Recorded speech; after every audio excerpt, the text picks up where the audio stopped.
الحمد لله نحمده ونستعينه ونستغفره ونؤمن به ونتوكل عليه ونعوذ بالله من شرور أنفسنا ومن سيئات أعمالنا من يهده الله فلا مضل له ومن يضلله فلا هادي له ونشهد أن لا إله إلا الله وحده لا شريك له ونشهد أن سيدنا ونبينا ومولانا محمدا عبده ورسوله الذي أرسل بالحق بشيرا ونذيرا وداعيا إلى الله بإذنه وسراجا منيرا فقد قال الله تبارك وتعالى في القرآن المجيد والفرقان الحميد أعوذ بالله من الشيطان الرجيم بسم الله الرحمن الرحيم سبحان الذي أسرى بعبده ليلا من المسجد الحرام إلى المسجد الأقصى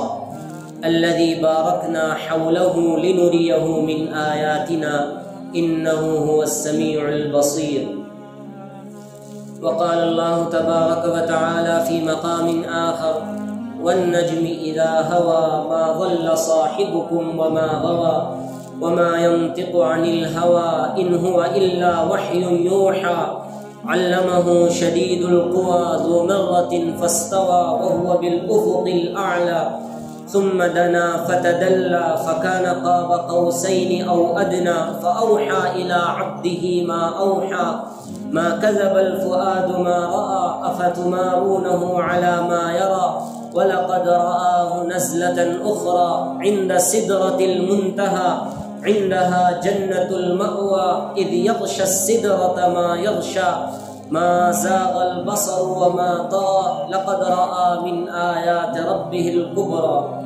صدق الله العظيم وقال النبي الحبيب صلى الله عليه وسلم أعطيت في ليلة الإسراء الأشياء والصلوات الخمسة وآخر آيات من البقرة والشفاعة أو كما قال عليه الصلاة والتسليم سبحان ربك رب العزة عما يصفون وسلام على المرسلين والحمد لله رب العالمين اللهم صل على سيدنا محمد وعلى آل سيدنا محمد وبارك وسلم اللهم صل على سيدنا محمد وعلى آل سيدنا محمد وبارك وسلم اللهم صل على سيدنا محمد وعلى آل سيدنا محمد وبارك وسلم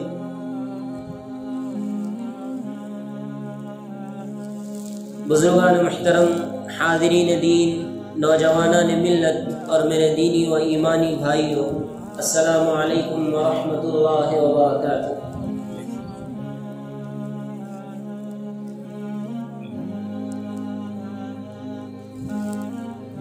آج جس موقع پر ہم یہاں جمع ہوئے ہیں یہ معراج النبی صلی اللہ علیہ وسلم کا موقع ہے۔ مجھے آج کے اس جلسے میں چند باتوں کی طرف متوجہ کرنا ہے۔ واقعے کی روشنی میں جو پیغام اللہ کے نبی صلی اللہ علیہ وسلم نے اپنی امت کو دیا ہے وہ پیغام آپ تک پہنچانا ہے۔ یہ دراصل حضور اقدس صلی اللہ علیہ وسلم کا تذکرہ ہے، اور میں کیا اور میری بساط کیا کہ میں اپنی زبان سے حضور کا تذکرہ کروں۔ شیخ سعدی فرماتے ہیں ہزار بار گشویم دہن زمشق و گلاب ہنوز نام تو گفتن کمال بے ادبی سے۔ میں اپنے منہ کو، اپنے اس ہونٹوں کو، اپنی زبان کو اگر ہزار مرتبہ بھی مشک سے، گلاب سے، عنبر سے، ہر طرح کی خوشبو استعمال کر کے بھی اگر میں اپنے منہ کو دھوں پھر بھی اگر آپ کا نام لے رہا ہوں تو تب بھی کمال بے ادبی ہے۔ ہماری بساط ہی نہیں ہے کہ ہم حضور اقدس صلی اللہ علیہ وسلم کا تذکرہ کریں۔ میں کیا اور میری مدح کیا۔ یہاں پر تو حسان اور فرزدق اور بڑے بڑے شعراء سب یہاں پر آ کے کہہ دیتے ہیں کہ آخر میں آپ کا مرتبہ ہے، اس سے ہماری بساط نہیں ہے کہ ہم آپ تک بیان کر سکیں، آپ کو کچھ کہہ سکیں۔ یا صاحب الجمال و یا سید البشر من وجهك المنیر لقد نور القمر ولقد نور القمر لا يمكن الثناء كما كان حقا بعد از خدا۔ بزرگ تو یہ قصہ مختصر، آپ کی شان بیان ہی نہیں ہو سکتی ہے، اللہ کے بعد آپ ہی کا درجہ ہے، اس کے بعد اور کچھ ہم سے نہیں کہا جا سکتا ہے۔ حسان بن ثابت بڑے پائے کے شاعر ہیں، اللہ کے نبی صلی اللہ علیہ وسلم کے صحابی ہیں، وہ بھی فرماتے ہیں کہ آپ صلی اللہ علیہ وسلم کی شان ہم جس طرح سے چاہ سکتے ہیں ہم نہیں کر سکتے، ہم بیان نہیں کر سکتے۔ دراصل معراج النبی یہ حضور اقدس صلی اللہ علیہ وسلم کا تذکرہ ہے، اور آپ کا اعلیٰ ترین معجزہ ہے، آپ کا اعلیٰ ترین معجزہ ہے، اور اس معجزے میں امت کے لیے بہت سارے پیغام ہیں، بہت سارے احکامات ہیں، بہت ساری ایسی چیزیں ہیں جن سے امت میں سدھار آ سکتا ہے، معاشرہ پاکیزہ بن سکتا ہے۔ اس لیے میں آپ سے درخواست کرتا ہوں کہ میری بات کو پوری توجہ اور انہماک سے سنیے۔ بیچ میں جو حضرات اٹھتے ہیں میں ان سے بھی گزارش کرتا ہوں، نبی کریم صلی اللہ علیہ وسلم کے تذکرے کو آپ لوگ اپنے سینوں سے لگا کر پوری توجہ اور انہماک سے سنیے۔ یہ آپ کا تذکرہ ہے اور اس کا ایک ایک لفظ لوح اور قلم پر لکھنے کے لائق ہے، اور اس لیے آپ اپنے پوری توجہ، پوری دل جمعی، پورے انہماک کے ساتھ آپ حضور اقدس صلی اللہ علیہ وسلم کے اس پاکیزہ سیرت کو اور آپ کی اس پاکیزہ معراج کو سماعت کیجیے۔ حضور اقدس صلی اللہ علیہ وسلم کو معراج عطا ہوئی، معراج جسمانی عطا ہوئی۔ محدثین، مفسرین، مورخین، سیرت نگاروں کا اس پر اتفاق ہے کہ حضور کی معراج جسمانی تھی، حضور اپنے جسم کے ساتھ اللہ رب العزت کے پاس معراج کے لیے گئے تھے۔ یہاں پر ایک سوال ہوتا ہے، معراج ہوئی تو کیوں ہوئی؟ معراج ہوئی تو کیوں ہوئی؟ کس لیے اللہ رب العزت نے حضور کو اپنے پاس بلایا؟ یہ سوال آپ اپنے ذہن میں لائیے اور غور کیجئے کہ اس قدر بڑا مقام اور اس قدر عظیم الشان مرتبہ حضور اقدس صلی اللہ علیہ وسلم کو عطا کیا جا رہا ہے تو کیوں عطا کیا جا رہا ہے؟ معراج کا واقعہ سن 10 ہجری میں اللہ کے نبی صلی اللہ علیہ وسلم نبوت کے 10ویں سال میں پیش آیا ہے۔ ہجری نہیں، نبوت کے 10ویں سال میں، ہجرت سے پہلے مکے میں اللہ کے نبی صلی اللہ علیہ وسلم کے ساتھ معراج کا واقعہ پیش آیا ہے۔ اور ہجرت کے ابتدائی 3 سال آپ جانتے ہیں کہ کیسے کٹھن گزرے، اور پھر اس کے بعد بڑے عجیب مراحل حضور اقدس صلی اللہ علیہ وسلم پہ آئے۔ کائنات کے سردار، امام الانبیاء والمرسلین، تاجدار مدینہ، احمد مجتبی، محمد مصطفیٰ صلی اللہ علیہ وسلم کی ذات گرامی کو جس قدر ستایا گیا، جس قدر پریشان کیا گیا، وہ آپ سیرت میں اور سلسلہ سیرت میں آپ سن ہی رہے ہیں۔ صحابہ کرام کو ستایا گیا، اور اسی طرح دیگر آپ کے ماننے والوں کو، آپ کے متبعین کو پریشان کیا گیا، خود حضور اقدس صلی اللہ علیہ وسلم کو ستایا گیا۔ آپ راہ سے گزر رہے ہیں، آپ کی راہ میں کانٹے بچھائے جا رہے ہیں، آپ مکے میں نماز پڑھ رہے ہیں، آپ کی پیٹھ پر اونٹ کی اوجڑی لا کے رکھی جا رہی ہے، آپ گلی سے گزر رہے ہیں، آپ پر کچرا پھینکا جا رہا ہے، آپ صلی اللہ علیہ وسلم دعوت و تبلیغ فرما رہے ہیں۔ مکے کے میدان میں، بازاروں میں، وہاں پر لوگ کہہ دیتے ہیں یہ ساحر ہے، یہ جادوگر ہے، یہ مجنون ہے، یہ پاگل ہے، ان کا دماغ خراب ہو گیا ہے۔ وقالوا یا ایھا الذی نزل علیہ الذکر انک لمجنون۔ آپ جانتے ہیں اس کا ترجمہ کیا ہے؟ آپ جانتے ہیں قرآن نے اس کی، اللہ رب العزت نے اس کی منظر کشی کی ہے۔ کفار کہتے ہیں اے وہ شخص، یا ایھا الذی، اے وہ شخص نزل علیہ الذکر، جس کا یہ خیال ہے کہ اس پر قرآن نازل ہوا ہے، انک لمجنون، ہمارے خیال میں تو تمہارا دماغ خراب ہو گیا ہے، ہمارے خیال میں تو تمہارا دماغ خراب ہو گیا ہے۔ یہ طعنے حضور اقدس صلی اللہ علیہ وسلم کو دیے جا رہے ہیں۔ قرآن میں آیت کریمہ پڑھا اور آپ کر اس کا ترجمہ سنایا۔ قرآن مجید کی آیات پڑھیے، ساحر کہا گیا، مجنون کہا گیا، کذاب کہا گیا۔ کس کو کہا جا رہا ہے کذاب؟ جس کو پہلے صادق کہا کرتے تھے، جس کو پہلے امین امانت دار کہا کرتے تھے، اب کذاب کہا جانے لگا۔ حضور اقدس صلی اللہ علیہ وسلم کو اللہ تعالیٰ تسلی دے رہے ہیں، لعلک باخع نفسک الا یکونوا مؤمنین۔ اے نبی جی، مجھے اس بات کا اندیشہ ہے کہ آپ اپنے آپ کو ہلاک کر دیں گے اس بات پر کہ یہ لوگ آپ پر ایمان نہیں لاتے، یہ لوگ آپ پر ایمان نہیں لاتے۔ اور اللہ کے نبی صلی اللہ علیہ وسلم کو تسلی دی جا رہی ہے، یہ بیان کیا جا رہا ہے کہ آپ کو یہ جو لوگ کہتے ہیں، یہ تو طعنے مارے جا رہے ہیں، ہمیں پتا ہے، ہم جانتے ہیں۔ وَلَقَدْ نَعْلَمُ أَنَّكَ يَضِيقُ صَدْرُكَ بِمَا يَقُولُونَ، وَلَقَدْ نَعْلَمُ، اور ہم جانتے ہیں، بالتحقیق ہم جانتے ہیں کہ آپ کا سینہ تنگ ہوتا ہے، آپ کا سینہ تکلیف میں مبتلا ہو جاتا ہے ان چیزوں کی وجہ سے جو یہ لوگ کہتے ہیں، جو یہ کفار مکہ آپ صلی اللہ علیہ وسلم کو کہا کرتے ہیں۔ آپ صلی اللہ علیہ وسلم پر یہ مراحل گزرے، مختلف قسم کے، آپ وہ نبوت کا وہ سال مکی دور اٹھا کے دیکھ لیجئے، ایک پل کا بھی سکون نہیں ہے، مختلف قسم سے حضور اقدس صلی اللہ علیہ وسلم کو دعوت اور تبلیغ کے لیے دین کے خاطر پریشان کیا جا رہا ہے۔ آپ صلی اللہ علیہ وسلم نبوت کے 7ویں سال میں آپ صلی اللہ علیہ وسلم پر بڑے کٹھن حالات آتے ہیں، اور اسی سال آپ صلی اللہ علیہ وسلم طائف کی طرف رخ کرتے ہیں، طائف جاتے ہیں، وہاں پر اس بات کے لیے کہ وہاں لوگوں کو دین پہنچاؤ، وہاں تک کہ لوگوں کو دعوت ایمان دو۔ آپ صلی اللہ علیہ وسلم بڑی امید سے جاتے ہیں، جا کے اس امید سے کہ مکے والے مجھے بہت پریشان کر رہے ہیں، میری دعوت پر ایمان نہیں لاتے ہیں، کلمہ نہیں پڑھتے ہیں، مجھے ستاتے ہیں، مجھے مارتے ہیں، مجھے تکلیف دیتے ہیں۔ آپ صلی اللہ علیہ وسلم اس نیت سے کہ شاید طائف والے ایمان لے آئیں اور آپ صلی اللہ علیہ وسلم میری دعوت پر لبیک کہیں، اس لیے آپ صلی اللہ علیہ وسلم بڑی امید سے طائف کا سفر کرتے ہیں۔ وہاں کے 3 سردار، عبد یا لیل دونوں میں سے ایک نام ہے، اور یہ 3 افراد ہیں، 3 قبیلوں کے ذمہ دار ہیں۔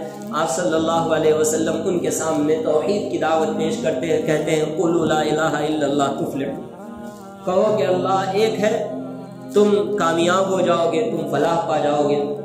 وہ آپ صلی اللہ علیہ وسلم سے طرح طرح کی چیزوں کا مطالبہ کرتے ہیں۔ اگر نبی پیدا ہونا ہی تھا تو کوئی معزز خاندان میں پیدا ہو جاتے، آپ کیسے نبی ہو گئے؟ جس کے والدین کا انتقال ہو گیا ہے، جس کا کوئی آسرا اور سہارا نہیں ہے، وہ کیسے نبی ہو گئے؟ اور نبی اگر ہونا ہوتا تو کوئی فرشتہ نبی ہوتا، تم نے تو ہمارے جیسے ہی آدمی ہے، تم کھاتے پیتے ہو، چلتے پھرتے ہو، تمہاری شادی ہوئی ہے، تمہارے بچے ہیں، سب موجود ہیں، تم کیسے نبی ہو گئے ہو؟ یہ طعنے دے کر آپ صلی اللہ علیہ وسلم کو وہاں سے رخصت کر دیا۔ اور ان لوگوں نے آپ صلی اللہ علیہ وسلم کو اس قدر تکلیف پہنچانے کے لیے اوباشوں کو، گلی کوچوں میں جو گنڈے قسم کے جو بچے رہتے ہیں، اور جو یہ بچوں کو آپ صلی اللہ علیہ وسلم کے پیچھے کر دیا کہ آپ صلی اللہ علیہ وسلم کو تکلیفیں پہنچائے۔ چنانچہ ان لوگوں نے اپنا کام کیا، آپ صلی اللہ علیہ وسلم پر پتھر پھینکے گئے، آپ صلی اللہ علیہ وسلم کو مارا گیا، پوری پیٹھ لہو لہان ہے، پورا نعلین آپ صلی اللہ علیہ وسلم کا لہو لہان ہے۔ روایت میں آتا ہے کہ اللہ کے نبی صلی اللہ علیہ وسلم اپنا نعلین نکال رہے تھے تو خون کی تپش سے آپ کا پیر اس جوتے سے باہر نہیں آ رہا تھا، خون جم گیا تھا۔ آپ صلی اللہ علیہ وسلم کے ساتھ یہ مراحل پیش آئے، اور ایسے مارے کہ آپ صلی اللہ علیہ وسلم بے ہوش ہو گئے۔ 2 مرتبہ تاریخ انسانی میں فرشتوں نے اپنے آنسو بہائے، 2 مرتبہ۔ ایک مرتبہ جب حضرت ابراہیم نے حضرت اسماعیل کے بال پکڑ کر انہیں وہ لٹا دیا اور کہا، اے اللہ، کیا تو مجھ سے ناراض ہو گیا ہے؟ کیا تیری محبت پر اسماعیل کی محبت نے جگہ لے لی ہے؟ کیا تو یہ سمجھتا ہے، لے آج تیرے نام پر میں اپنا بیٹا قربان کرتا ہوں۔ 96 سال کی عمر میں اپنے بچے کو قربان کرنے کا جو درد تھا، اور اس درد میں انہوں نے جو اے اللہ کا لفظ استعمال کیا تھا، فرشتوں کی آنکھ سے آنسو نکل گئے تھے۔ اور دوسری مرتبہ کائنات کے سرتاج امام الانبیاء والمرسلین جب طائف کی گلیوں میں بے ہوش ہو کے گرے ہیں، اس وقت فرشتوں نے آنسو بہائے، فرشتوں نے آنسو بہائے۔ کون ہستی ہے وہ عظیم ہستی، لولا کلمہ خلقت الافلاک، اگر حضور کو پیدا نہ کرنا ہوتا کائنات کسی چیز کو نہیں پیدا کیا ہوتا، کسی بھی چیز کو نہ پیدا کیا ہوتا، نہ سورج میں روشنی ہوتی، نہ چاند میں چاندنی ہوتی، نہ ستاروں کے اندر روشنی ہوتی، نہ آسمان کی بلندی ہوتی، نہ زمین کی پستی ہوتی، نہ پہاڑ ہوتے، نہ دریا ہوتے، نہ جنگلات ہوتے، نہ انسان ہوتے، نہ جانور ہوتے، نہ چرند ہوتے، نہ پرند ہوتے، کچھ نہیں ہوتا اگر حضور کو پیدا نہ کرنا ہوتا۔ تو حضور اقدس صلی اللہ علیہ وسلم کو اس وقت میں وہ تکلیفیں دی جا رہی ہے، اس وقت حضور نے جو دعا کی ہے، اللہ سے جو شکوہ کیا ہے، بڑا عجیب شکوہ ہے۔ حضرت زید بن ثابت رضی اللہ عنہ حضور اقدس صلی اللہ علیہ وسلم کے غلام ہیں، حضور کو اپنے کاندھے میں اٹھا کر باغ میں لاتے ہیں۔ حضور اقدس صلی اللہ علیہ وسلم بے ہوشی کی حالت میں پڑے ہوئے ہیں۔ عتبہ اور عتیبہ کا ایک باغ ہے، وہ باغ میں وہ لوگ بیٹھے ہوئے حضور اقدس صلی اللہ علیہ وسلم کی حالت دیکھ رہے ہیں۔ عتبہ یہ حضور کا جانی دشمن تھا، عتیبہ بھی حضور کا جانی دشمن تھا، وہ جس نے غزوہ بدر میں اپنا کفار کی طرف سے جھنڈا ہاتھ میں لیا ہوا تھا۔ عتبہ ابن ربیعہ وہ شخص تھا، اس نے حضور اقدس صلی اللہ علیہ وسلم کی حالت دیکھی تو اس کو ترس آ گیا۔ حضور کی ایسی حالت تھی کہ جان کے دشمنوں کو ترس آ گیا، جان کے دشمنوں کو ترس آ گیا۔ فوراً اپنے باغ سے کچھ انگور کے خوشے توڑے اور اپنے غلام عداس سے کہا جاؤ جا کے ان کو دو اور کہو کہ خاندان کا واسطہ منع نہ کرنا، خاندان کا واسطہ منع نہ کرنا اور کھا لینا۔ اللہ کے نبی صلی اللہ علیہ وسلم کے سامنے جب وہ غلام پہنچتا ہے، آپ صلی اللہ علیہ وسلم بسم اللہ کہہ کر اس کو اٹھاتے ہیں۔ عداس نامی وہ غلام وہ کہتا ہے کہ یہاں پر تو اللہ کا نام کوئی نہیں لیتا، آپ کون ہیں؟ تو حضور اقدس صلی اللہ علیہ وسلم عداس سے سوال کرتے ہیں تم کون ہو، تم کہاں سے آئے ہو؟ حضور اقدس صلی اللہ علیہ وسلم کو جواب دیتے ہیں میں شہر نینوا کا رہنے والا ہوں۔ تو اللہ کے نبی صلی اللہ علیہ وسلم فرماتے ہیں ہاں میرے بھائی یونس بن متہ کے شہر سے تم رہنے والے ہو۔ وہ اور زیادہ حیران ہو جاتے ہیں، پریشان ہو جاتا ہے وہ غلام کہ یہ تو وہاں کے نبی کا نام بھی بتا رہے ہیں۔ جب اللہ کے نبی صلی اللہ علیہ وسلم نے یہ کہا تو انہوں نے کہا کہ میں اللہ کا نبی ہوں، اللہ کی طرف سے بھیجا ہوا ہوں۔ تو اس وقت اللہ کے نبی صلی اللہ علیہ وسلم پر حضرت عداس اسلام قبول کر لیتے ہیں۔ جب یہ حالت ہے، آپ صلی اللہ علیہ وسلم تکلیف کے عالم میں کرا رہے ہیں، آسمان سے فرشتے آتے ہیں اور اللہ کے نبی صلی اللہ علیہ وسلم سے درخواست کرتے ہیں اے اللہ کے نبی حکم دیجیے، طائف یہ جو دو بستیوں کے درمیان دو پہاڑوں کے درمیان ایک چھوٹی سی بستی ہے، ہم دو پہاڑوں کے درمیان اس کو مسل کے رکھ دیں گے، اس کو تباہ و برباد کر دیں گے، اس کو ختم کر دیں گے، آپ بس ایک اشارہ کیجیے۔ اللہ کے نبی صلی اللہ علیہ وسلم فرماتے ہیں کہ میں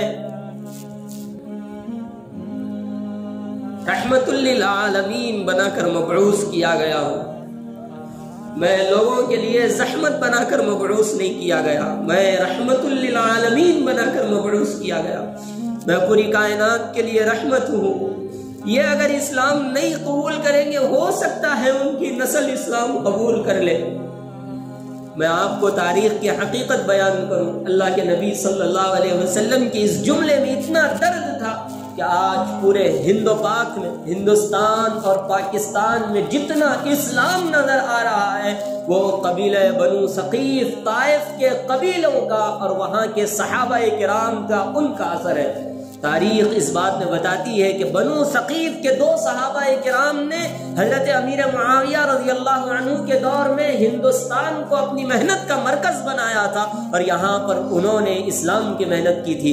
آج پورے ہندوستان میں جہاں کہیں بھی اسلام نظر آ رہا ہے انہی صحابہ کرام کی برکت ہے، وہ طائف والوں کی برکت ہے جن کی دعا اللہ کے نبی صلی اللہ علیہ وسلم نے جن کی نسلوں کے لیے دعا کی تھی۔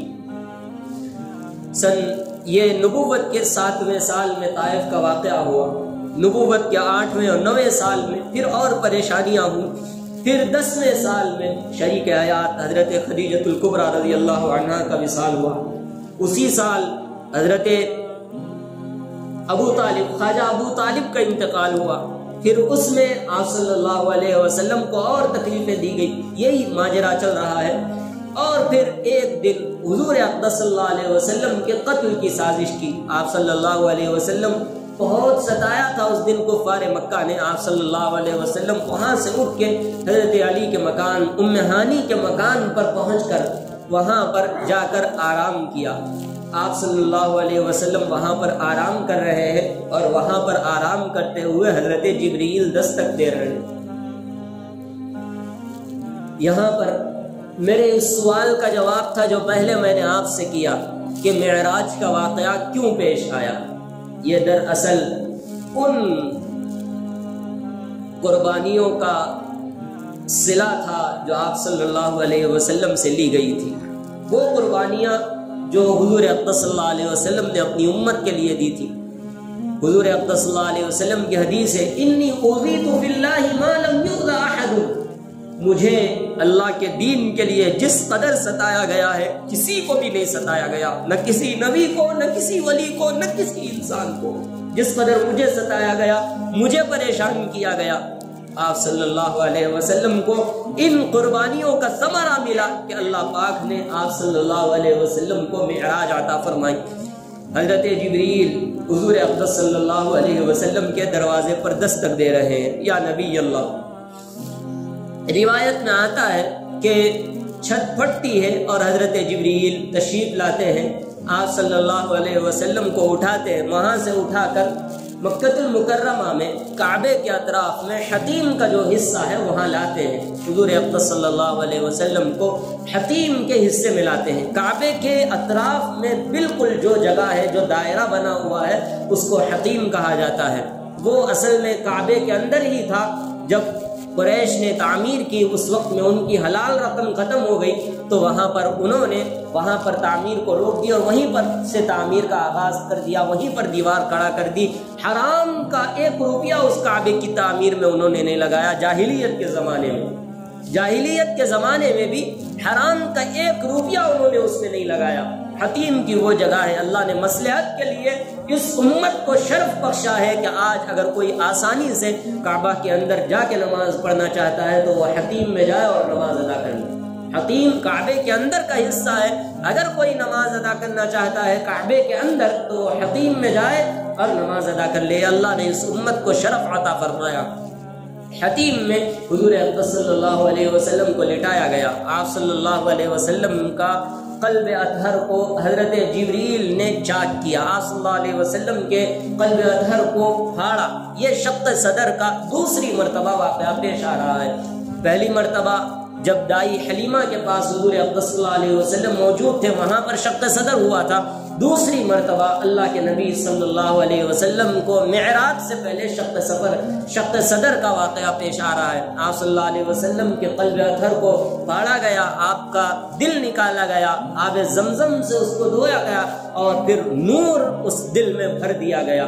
اور پھر اللہ کے نبی صلی اللہ علیہ وسلم سے حضرت جبریل نے کہا کہ اللہ آپ کی ملاقات کے مشتاق ہے، اللہ آپ کی ملاقات کے مشتاق ہے۔ اللہ رب العزت چنانچہ وہاں سے سفر شروع ہوتا ہے۔ میں نے خطبہ مسکونہ میں 2 آیتیں پڑھی ہیں، سبحان الذی اسری بعبدہ لیلا من المسجد الحرام الى المسجد الاقصى الذی بارکنا حولہ لنریہ من آیاتنا انہ هو السمیع البصیر۔ یہ آیت کریمہ آپ کے سفر کو بیان کرتی ہے۔ پہلا سفر، یہ سفر کے 2 حصے ہیں۔ پہلا سفر مسجد حرام سے مسجد اقصی تک، پاک ہے وہ ذات، سبحان، پاک ہے وہ ذات، الذی اسری بعبدہ، جس نے اپنے بندوں کو رات لے گیا، رات اللہ کے نبی صلی اللہ علیہ وسلم کو سیر کرائی۔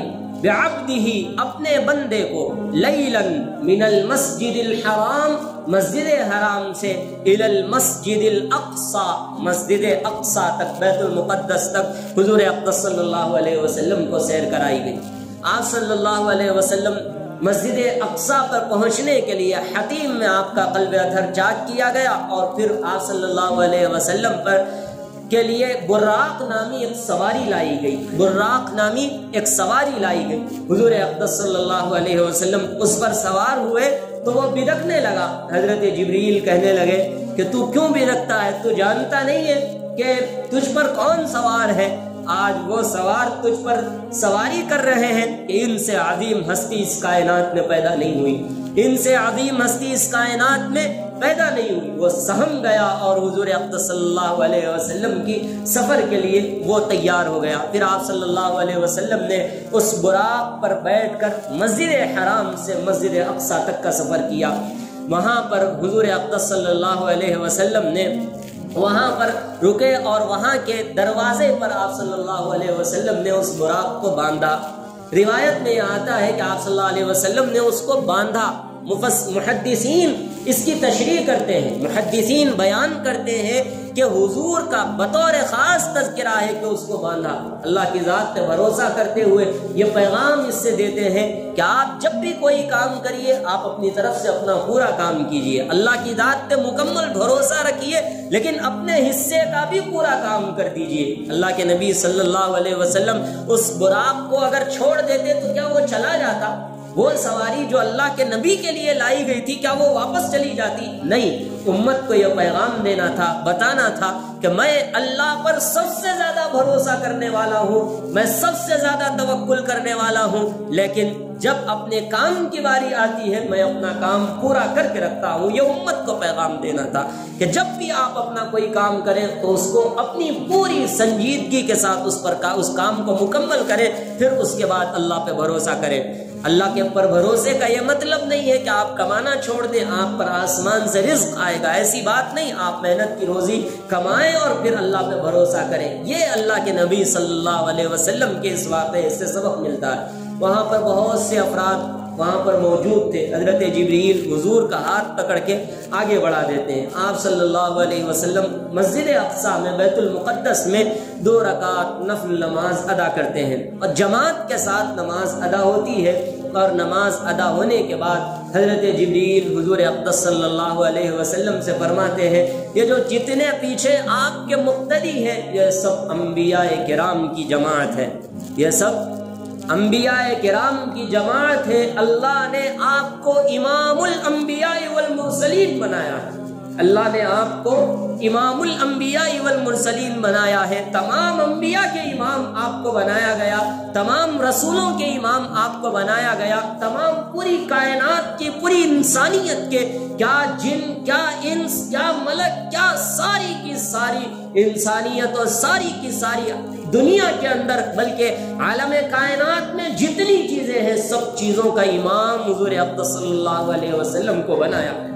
پھر وہاں سے سفر کا آغاز ہوتا ہے، وہاں سے سفر کا آغاز ہوتا ہے اور حضور اقدس صلی اللہ علیہ وسلم آسمان پر پہنچ رہے ہیں. یہ واقعہ امام بخاری رحمہ اللہ نے بڑی طویل حدیث میں اس کو نقل فرمایا ہے. صحیح حدیث سے حضور اقدس صلی اللہ علیہ وسلم سے مروی ہے. آپ صلی اللہ علیہ وسلم نے اس واقعے کو بیان فرمایا. صحابہ کرام نے اس کو سنا اور پوری جماعت صحابہ کرام نے 44 صحابہ کرام سے یہ حدیث مروی ہے. آپ صلی اللہ علیہ وسلم وہاں سے سفر کا آغاز کرتے ہیں اور آپ صلی اللہ علیہ وسلم سب سے پہلے آسمان پہ پہنچ رہے ہیں. وہاں پر اللہ رب العزت، وہاں پر فرشتے ہیں، بواب ہیں، کھڑے ہوئے ہیں. پہلے آسمان کے فرشتے وہاں پر کھڑے ہوئے ہیں. آپ صلی اللہ علیہ وسلم وہاں پہ جاتے ہیں. حضرت جبریل سے سوال ہوتا ہے کون ہے؟ حضرت جبریل کہتے ہیں کہ میں جبریل ہوں. تو پھر حضور اقدس صلی اللہ علیہ وسلم کے سلسلے میں ارشاد فرماتے ہیں حلی معک، کیا تمہارے ساتھ بھی کوئی ہے؟ تمہارے ساتھ بھی کوئی ہے؟ تو فرماتے ہیں ہاں محمد الرسول اللہ صلی اللہ علیہ وسلم ہے. فرشتے سوال کرتے ہیں کیا ان کو بلایا گیا ہے؟ تو حضور حضرت جبریل جواب دیتے ہیں ہاں اللہ نے ان کو بلایا ہے اور اللہ رب العزت ان کو بلا کر وہاں سے اللہ رب العزت ان کو اپنے پاس بلا رہے ہیں، فرشتے دروازہ کھول دیتے ہیں، وہاں پر حضرت آدم علی نبینا وعلیہ الصلاۃ والسلام سے ملاقات ہوتی ہے۔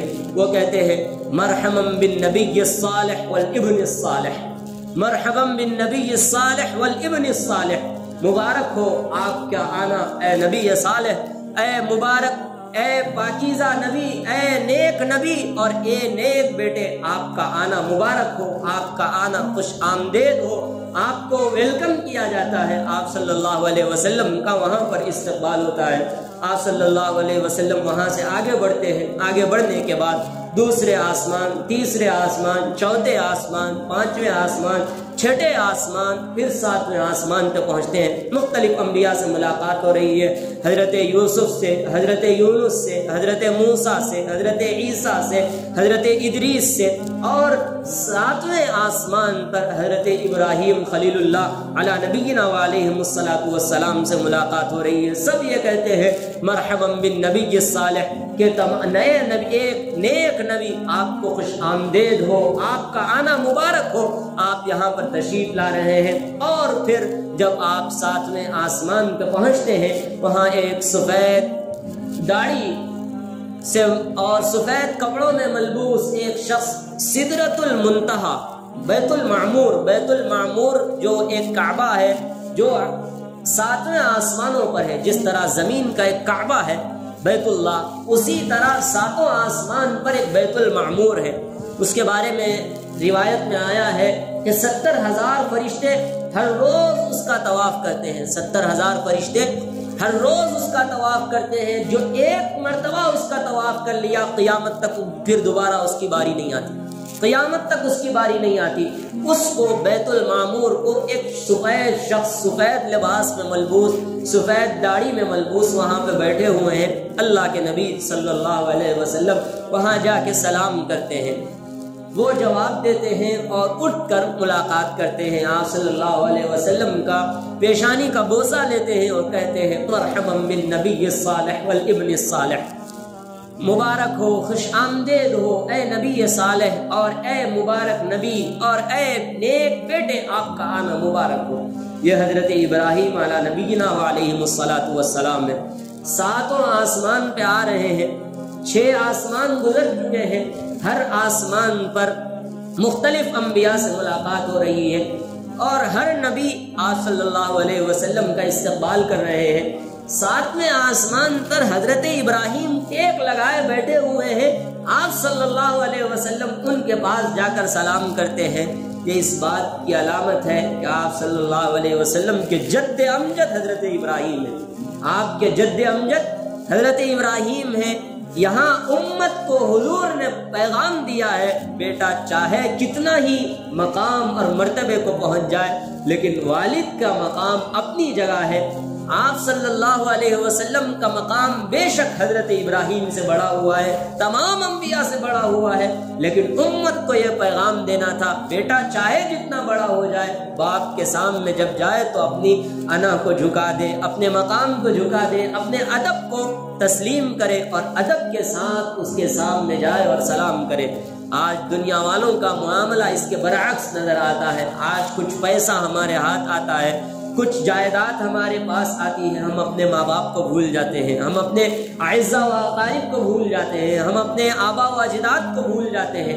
اللہ کے نبی نے پیغام دیا ہے، تم چاہے جس مقام پہ پہنچ جاؤ، لیکن والد کے سامنے، والدین کے سامنے اپنی انا کو اونچا نہ کرو۔ وَقَضَىٰ رَبُّكَ أَلَّا تَعْبُدُوا إِلَّا إِيَّاهُ وَبِالْوَالِدَيْنِ إِحْسَانًا۔ اللہ رب العزت نے اپنے تذکرے کے ساتھ والدین کا تذکرہ کیا کہ والدین کے ساتھ حسن سلوک کرو۔ إِلَّا إِيَّاهُ وَبِالْوَالِدَيْنِ إِحْسَانًا إِمَّا يَبْلُغَنَّ عِندَكَ الْكِبَرَ أَحَدُهُمَا أَوْ كِلَاهُمَا فَلَا تَقُل لَّهُمَا أُفٍّ، اگر وہ بڑے ہو جائیں، والد ہو جائیں یا والدہ، دونوں میں سے کوئی ایک بڑے ہو جائیں، تب بھی فَلَا تَقُل لَّهُمَا أُفٍّ، ان کو اف تک نہ ہو، ان کو اف تک نہ کہو، ولا تنہرهما، ان کو جھڑکی نہ دو، ان کو جھڑکی نہ دو، وقل لهما قولا کریما، اور ان سے شفقت کے ساتھ بات کرو، واخفض لهما جناح الذل، ان کے سامنے عاجزی کے پروں کو بچھا دو اور ان کے لیے دعا کرتے رہو، رب ارحمهما کما ربیانی صغیرا، اے میرے پروردگار جس طرح ان دونوں نے مجھ پر رحم کیا ہے، آپ میرے بچپنے کی حالت میں آپ بھی ان پر رحم فرمائیے، آپ بھی ان پر کرم فرمائیے۔ یہ پیغام حضور اقدس صلی اللہ علیہ وسلم نے واقعہ معراج کی ابتدا سے دی۔ یہاں سے حضرت جبریل اور آگے بڑھ رہے ہیں، حضور اقدس صلی اللہ علیہ وسلم حضرت جبریل دونوں کا سفر ساتھ میں ہو رہا ہے۔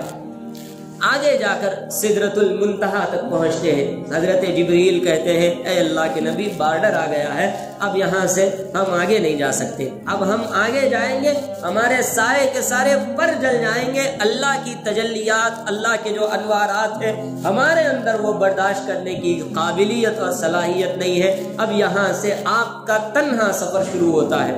آپ صلی اللہ علیہ وسلم وہاں پر ایک اور سواری رف نامی ایک سواری لائی جاتی ہے، اور اس سواری پر حضور اقدس صلی اللہ علیہ وسلم کو بٹھایا جاتا ہے، اور پھر وہاں سے حضور اقدس صلی اللہ علیہ وسلم کا گزر ہو رہا ہے، اور گزر ہوتے ہوئے اللہ کے قریب پہنچ رہے ہیں، پردے آ رہے ہیں، دیگر اور نور کے پردے حائل ہو رہے ہیں، سب پردے ہٹ رہے ہیں، اللہ کے نبی صلی اللہ علیہ وسلم کا وہاں سے گزر ہو رہا ہے، اللہ کے نبی صلی اللہ علیہ وسلم اپنے مقام اور اپنی منزل تک پہنچ رہے ہیں۔ قرآن مجید نے اس کی تعبیر بیان کی ہے، فَكَانَ قَابَ قَوْسَيْنِ أَوْ أَدْنَىٰ۔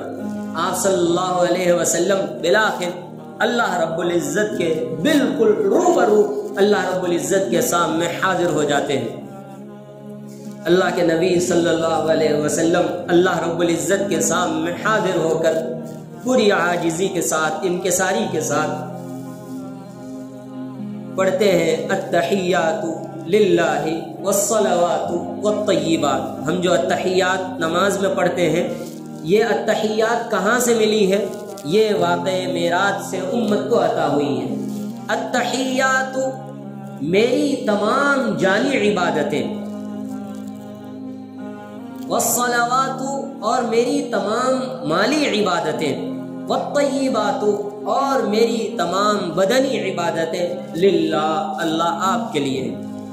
میری جانی عبادت جتنی میں نے کی ہے اللہ آپ کے لیے، مال جتنا میں نے اللہ کے لیے آپ کے لیے خرچ سب آپ کے لیے، اور میری جانی مالی بدنی اور جو میرے جسم سے جتنی عبادت ہوئی ہے سب آپ کے لیے۔ اللہ رب العزت کے سامنے اپنی پوری زندگی کی عبادات اللہ کو ہدیہ کر دیتے ہیں، پیش کر دیتے ہیں۔ تمام 3 لفظوں میں التحیات للہ والصلوات والطیبات۔ اللہ رب العزت اس پر آپ کو 3 تحفے عطا فرماتے ہیں۔ السلام علیک ایھا النبی، اے نبی آپ پر سلام ہو، اے نبی آپ پر سلام ہو، ورحمت اللہ اللہ کی رحمت ہو، وبرکاتہ اور اللہ کی برکتیں ہو۔ یہ 3 چیزیں، 3 مالی عبادت، جانی عبادت، بدنی عبادت، یہ 3 عبادتوں کا ثمرہ اللہ رب العزت نے 3 دعاؤں کے ذریعے سے اللہ رب العزت نے حضور کو عطا فرمایا۔ سب سے پہلے اللہ رب العزت نے سلام عطا فرمایا، السلام علیکہ ایھا النبی، اے نبی آپ پر سلامتی ہو، ورحمت اللہ اللہ کی رحمتیں ہو، وبرکاتہ اللہ کی برکتیں ہو۔ حضور اقدس صلی اللہ علیہ وسلم کس قدر امت کے لیے کس قدر بے چین تھے، امت کا کس قدر درد تھا، امت کے لیے کس قدر تڑپتے تھے، امت کو کس قدر چاہتے تھے، کس قدر امت سے محبت کرتے تھے، اس کا اندازہ آپ آگے والے جملے سے لگائیے۔ حضور چاہتے تو کیا کہتے؟ السلام علیہ، کیونکہ اللہ نے حضور کو مخاطب کیا تھا، صرف مخاطب کس کو کیا تھا؟ حضور کو۔ السلام علیکہ ایھا النبی، اے نبی آپ پر سلامتی ہو، تم پر سلامتی ہو۔ اللہ نے حضور کو مخاطب کیا تھا، تنہا حضور کو۔ اللہ کے نبی چاہتے تو السلام علیہ کہہ سکتے تھے کہ مجھ پر سلامتی ہو، لیکن اللہ کے نبی نے اس وقت اپنی امت کو فراموش نہیں کیا۔ کائنات تک، کائنات کے ختم ہونے تک، تا قیامت جو اس امت میں ہوگا سب پر اللہ کی سلامتی ہو۔ السلام علینا، سلام ہو ہم سب پر، سلام ہو ہم سب پر یعنی آپ پر، آپ کے صحابہ پر، آپ کے تابعین پر، آپ کی آل پر، آپ کی اولاد پر اور آپ کے ماننے والوں پر، آپ کے متبعین پر، آپ کے مقتدیوں پر اور جتنے ساری امت میں حضور اقدس صلی اللہ علیہ وسلم کے جتنے امتی ہیں سب پر اللہ رب العزت کی سلامتی ہو۔ السلام علینا۔ اور اس میں بھی جو لوگ اللہ کے مخصوص اور مقرب بندے ہوتے ہیں، جو اللہ کی عبادت کرتے ہیں، جو نبی کو فراموش نہیں کرتے، نبی کی سنتوں کا پاس و لحاظ رکھتے ہیں، اللہ کے احکام کو اپنے پیٹھ پیچھے نہیں ڈالتے ہیں، جن کو قرآن کہتا ہے عباد اللہ الصالحین، نیک بندے، ان کو بطور خاص نام لے کے اللہ کے نبی نے یاد رکھا، کہا السلام علینا، سلام ہو ہم پر، وعلی عباد اللہ الصالحین، اور تمام نیک بندوں پر۔ حضور اقدس صلی اللہ علیہ وسلم تر یہ امت کی یہ شفقت دیکھ کر فرشتے یہ سارا ماجرا دیکھ رہے تھے، اللہ کی ملاقات دیکھ رہے تھے۔ انہوں نے کہہ دیا اشہد ان لا الہ الا اللہ واشہد ان محمدا عبدہ ورسولہ، میں گواہی دیتا ہوں، ہم سب گواہی دیتے ہیں، ہر فرشتے نے کہا ہم گواہی دیتے ہیں، اشہد ان لا الہ الا اللہ، کہ اللہ کے سوا کوئی عبادت کے لائق نہیں ہے، اور میں گواہی دیتا ہوں کہ حضرت محمد صلی اللہ علیہ وسلم اللہ کے بندے اور اس کے رسول ہیں، اللہ کے بندے اور اس کے رسول ہیں۔ یہ پیغام فرشتوں نے دیا۔ التحیات للہ جب ہم پڑھتے ہیں تصور کیجئے، حضور کی محبتوں کا تصور کیجئے، حضور کی امت کے تئیں شفقتوں کا تصور کیجئے، حضور اقدس صلی اللہ علیہ وسلم کی دعاؤں کا تصور کیجئے۔ آپ صلی اللہ علیہ وسلم کی دعائیں ہیں جنہوں نے ہمارے عیبوں پر پردہ پوشی کر رکھی ہے، ورنہ ہم جانتے ہیں کہ ہم کس حیثیت کے، ہماری کیا حیثیت ہے، ہمارا کیا حشر ہونے والا ہے، ہم جانتے ہیں۔ اللہ کے نبی صلی اللہ علیہ وسلم کو اس وقت اللہ تعالیٰ نے 3 تحفے عطا فرماتے ہیں۔ سب سے پہلا تحفہ ہے نماز کا، الصلوات الخمسہ، نماز کا تحفہ۔ پھر اس کے بعد کا تحفہ ہے سورہ بقرہ کی آخری 2 آیتیں، وآیتان من آخر سورۃ البقرہ آمن الرسول بما انزل الیہ من ربہ والمؤمنون سے لے کر فانصرنا علی القوم الکافرین تک، یہاں تک اللہ رب العزت نے اس دن حضور اقدس صلی اللہ علیہ وسلم کو وہ آیات تحفے میں عطا فرمائی۔ اور تیسری چیز ہے شفاعت کبریٰ، آپ صلی اللہ علیہ وسلم کو شفاعت کا مستحق، شفاعت کا حقدار بنایا گیا، آپ جس کی چاہے شفاعت کر سکتے ہیں۔ شفیع المذنبین حضور اقدس صلی اللہ علیہ وسلم کو بنایا گیا، حضور اقدس صلی اللہ علیہ وسلم کو لواء الحمد عطا کیا گیا، آپ کو لواء الحمد عطا کیا گیا۔ قیامت کے دن حضور کے ہاتھ میں ایک جھنڈا ہوگا، اس جھنڈے کے تحت جو آپ کے مقتدی ہیں، آپ کے متبعین ہیں، آپ کے سچے اطاعت کرنے والے ہیں، اس لواء الحمد کے نیچے ہوں گے۔ اللہ کے نبی صلی اللہ علیہ وسلم ان کی وہاں پر سفارش فرمائیں گے۔ یہ 3 چیزیں اللہ رب العزت نے عطا فرمائیں۔ سب سے پہلے 5 نمازوں کا 50 نمازوں کا تحفہ عطا فرمایا۔ 50 نمازیں اللہ رب العزت نے حضور کو دی۔ حضور نے آمنا صدقنا کہا، حضور نے کہا آپ جو مجھے دیں گے میں بخوشی اس کو لے لوں گا، کہ آپ نے مجھے یہ عظیم شرف عطا فرمایا کہ اس دنیا میں اپنی ملاقات کے لیے قبول فرمایا ہے، آپ جو مجھے دیں گے مجھے قبول ہوگا۔ 50 نمازیں لیے اور واپس آ گئے۔ حضور اقدس صلی اللہ علیہ وسلم جا رہے تھے، راستے میں 6 آسمان پر حضرت موسیٰ سے ملاقات ہوتی ہے۔ حضرت موسیٰ حضور اقدس صلی اللہ علیہ وسلم سے پوچھتے ہیں کہ اللہ کے نبی کیا بنا، کیا ماجرا ہے، تو ملاقات کیسی رہی؟ حضور اقدس صلی اللہ علیہ وسلم فرماتے ہیں ملاقات بڑی خوشگوار رہی۔ حضور اقدس صلی اللہ علیہ وسلم نے جب یہ کہا تو اللہ تعالیٰ نے آپ کو کیا تحفہ عطا فرمایا ہے؟ حضور فرماتے ہیں میری امت کو 50 نمازوں کا اللہ تعالیٰ نے تحفہ عطا فرمایا ہے۔ حضرت موسیٰ کہتے ہیں میں جانتا ہوں، میں اپنی امت کو جانتا ہوں، میری امت نے صرف 2 نمازیں فرض تھی، انہوں نے وہ دونوں نمازیں نہیں پڑھی، آپ کی امت 50 نمازیں نہیں پڑھیں گی، آپ جائیے واپس اللہ کے سامنے سفارش کیجئے کہ کچھ نمازیں کم ہو جائیں۔ حضور اقدس صلی اللہ علیہ وسلم پھر اللہ کے پاس جاتے ہیں، سدرۃ المنتہا تک پہنچتے ہیں تو اللہ تعالیٰ 5 کم کر دیتے ہیں، پھر 45 ہوتی ہے، پھر 5، حضرت موسیٰ پھر واپس کرتے ہیں 45 40 35 30 25 20 15 10 5 پہ آ کر رک جاتی ہے۔ حضرت موسیٰ پھر حضور کو بھیجاتے ہیں، جائیے میں جانتا ہوں کہ آپ کی امت یہ بھی نمازیں نہیں پڑھیں گی، آپ جائیے پھر سے واپس کیجیے۔ حضور اقدس صلی اللہ علیہ وسلم فرماتے ہیں مجھے اب اللہ سے شرم آتی، مجھے اب اللہ سے شرم آتی ہے، میں اللہ نے ہم پر کتنی نعمتوں سے ہمیں مالا مال کیا ہے، اب 5 کم ہو رہی ہے، اب اگر میں واپس جاؤں گا ہو سکتا ہے کہ 5 نمازیں ختم ہو جائیں، اس لیے میں اب واپس نہیں جاؤں گا، اس لیے میں اب واپس نہیں جاؤں گا۔ حضور اقدس صلی اللہ علیہ وسلم وہاں سے اپنی امت کے لیے 5 نمازوں کا تحفہ لاتے ہیں۔ پھر اس کے بعد آپ کو جنت کی سیر کرائی جاتی ہے، جہنم کی سیر کرائی جاتی ہے۔ آپ صلی اللہ علیہ وسلم مشاہدہ کر رہے ہیں، دیکھ رہے ہیں، ایک ایک چیز کو دیکھ رہے ہیں۔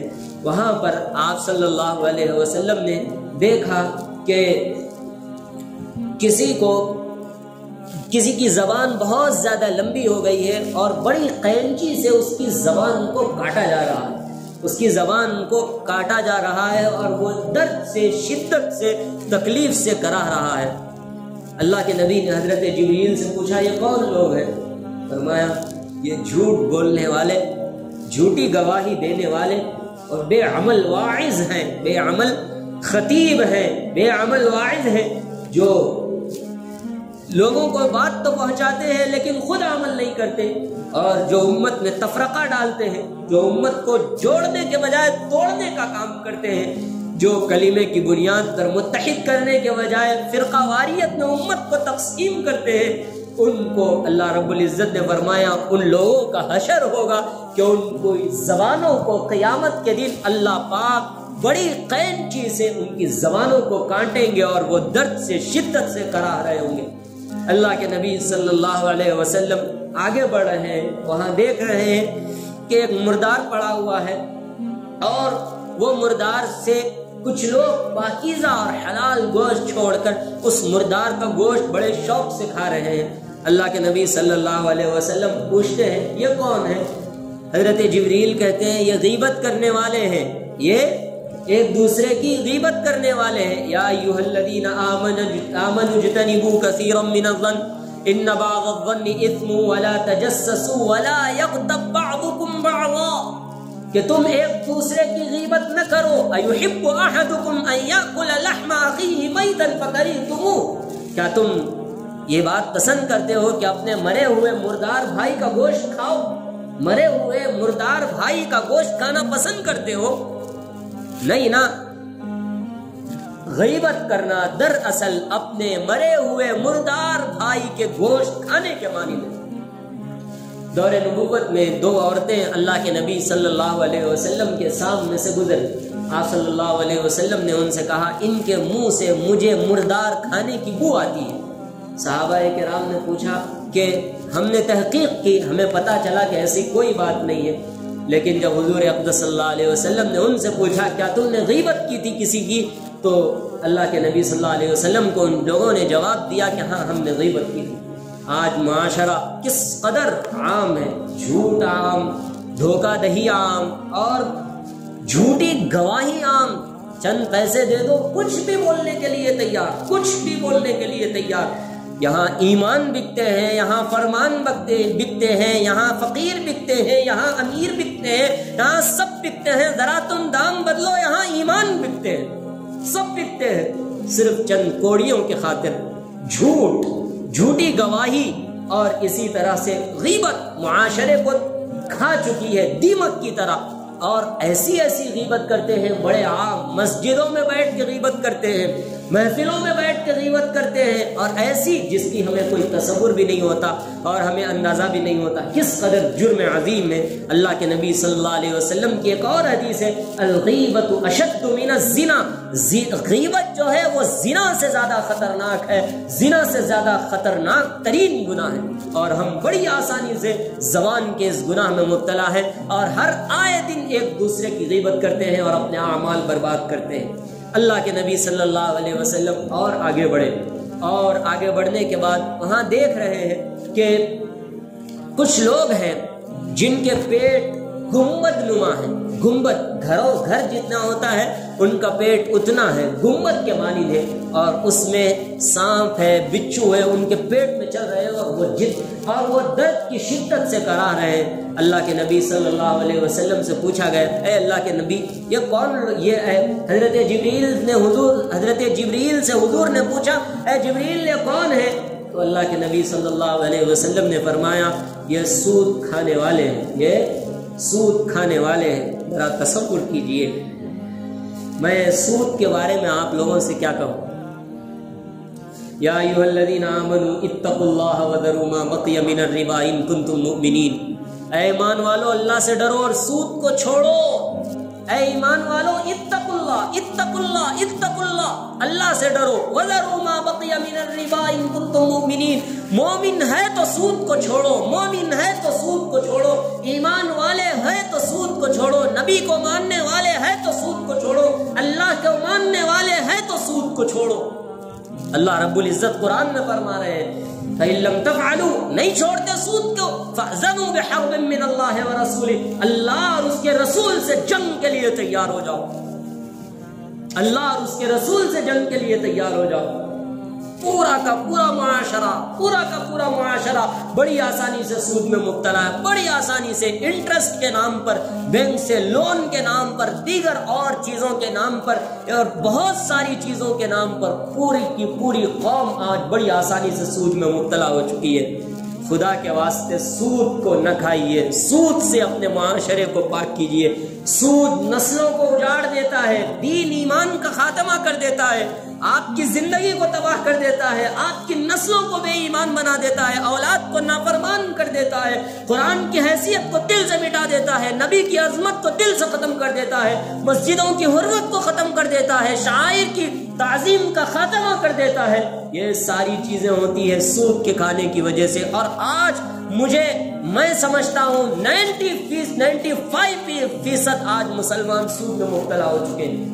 تقریباً 100 سال سے جب سے بینک کا نظام قائم کیا گیا، یہودی لابی کے تحت یہاں پر بینک اور انٹرسٹ کا جو رواج پوری دنیا میں پھیلایا گیا، اسی لیے تاکہ مسلمان سے اس کے ایمان کی اصل روح کو ختم کیا جائے. یہ سود اس میں سب سے بڑا ہتھیار ہے جو ختم کرنے میں معاون بن رہا ہے. اس لیے مسلمانوں ہاتھ جوڑ کے درخواست کر رہا ہوں، سود سے اپنے معاشرے کو پاک کیجیے. سود کا 1 درہم، میں اس سے پہلے بھی حدیث سنا چکا ہوں، میری بات نہیں ہے، میری بات ہوتی تو جھوٹ ہوتی، ہو سکتا ہے، لیکن اللہ کے نبی صلی اللہ علیہ وسلم کی بات کیا کبھی جھوٹی ہو سکتی ہے؟ نہیں. قرآن میں اللہ نے گواہی دی وَمَا يَنْتِقُ عَنِ الْهَوَىٰ، وہ اپنے دل سے کبھی کچھ گفتگو نہیں کرتے ہیں.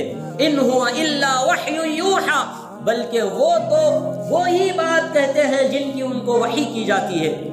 اللہ کے نبی صلی اللہ علیہ وسلم کے سلسلے میں اللہ تعالیٰ نے فرمایا اور نبی کریم صلی اللہ علیہ وسلم نے فرمایا سود کا 1 درہم اپنی ماں سے 36 مرتبہ زنا کرنے کے برابر. معاشرے کو اللہ کے لیے سود سے پاک کیجیے. آگے بڑھ رہے ہیں حضور حضرت جبریل سے پھر پوچھتے ہیں، دیکھ رہے ہیں کہ ایک وہ لوگ ہیں جو دوزخ کے انگاروں کو، آگ کے انگاروں کو اپنے منہ میں ڈال رہے ہیں، اپنے منہ میں آگ کے انگاروں کو ڈال رہے ہیں اور استنجا کے مقام سے وہ آگ کے انگارے نکل رہے ہیں. اللہ کے نبی صلی اللہ علیہ وسلم ان سے پوچھتے، حضرت جبریل سے پوچھتے ہیں یہ کون لوگ ہیں، کس قدر تکلیف اور شدت کے عالم میں ہیں؟ اللہ کے نبی صلی اللہ علیہ وسلم سے حضرت جبریل کہتے ہیں یہ وہ یتیم کا مال کھانے والے، یہ وہ یتیم کا مال کھانے والے ہیں. اللہ کے نبی صلی اللہ علیہ وسلم اور آگے بڑھتے ہیں، وہاں پر دیکھ رہے ہیں کہ چند عورتوں کو ان کے سینے میں بڑے بڑے کانٹے چبا کر آسمان اور زمین کے درمیان لٹکا دیا گیا ہے. اللہ کے نبی صلی اللہ علیہ وسلم پوچھتے ہیں کہ کون عورتیں ہیں؟ حضرت جبریل فرماتے ہیں یہ وہ ہیں جو اپنے شوہر کو دھوکہ دے کر زنا کرنے والی تھی، جو اپنے شوہر کو دھوکہ دے کر بدکاری میں مبتلا تھی، یہ وہ عورتیں ہیں. پھر اور آگے بڑھتے ہیں، اللہ کے نبی صلی اللہ علیہ وسلم دیکھ رہے ہیں ایک بہت بڑی آگ کے انگارے ہیں، ایک جہاں دہکتی ہوئی آگ ہے اور اس آگ میں چند مردوں کو اور چند عورتوں کو ڈالا جا رہا ہے. وہ اس تہ میں جاتے ہیں پھر باہر آتے ہیں، پھر تہ میں جاتے ہیں، پھر باہر آتے ہیں۔ اللہ کے نبی صلی اللہ علیہ وسلم نے حضرت جبریل سے پوچھا یہ کون لوگ ہیں؟ اللہ کے نبی صلی اللہ علیہ وسلم سے حضرت جبریل نے کہا کہ یہ وہ لوگ ہیں جو بدکاری کیا، وہ مرد جو حلال اور جائز طریقے کو چھوڑ کر ناجائز طریقے سے اپنی خواہش پوری کیا کرتے تھے، اللہ پاک ان کو اس سزا میں ملوث کر رکھا ہے۔ ایک وہ شخص جو یہاں پر اور بہت ساری چیزوں کا مشاہدہ ہوتا ہے، اللہ کے نبی صلی اللہ علیہ وسلم کا ان سب چیزوں پر گزر ہوتا ہے۔ اس واقعے سے اللہ کے نبی نے امت کو پیغام دیا ہے، بالخصوص عورتوں کو۔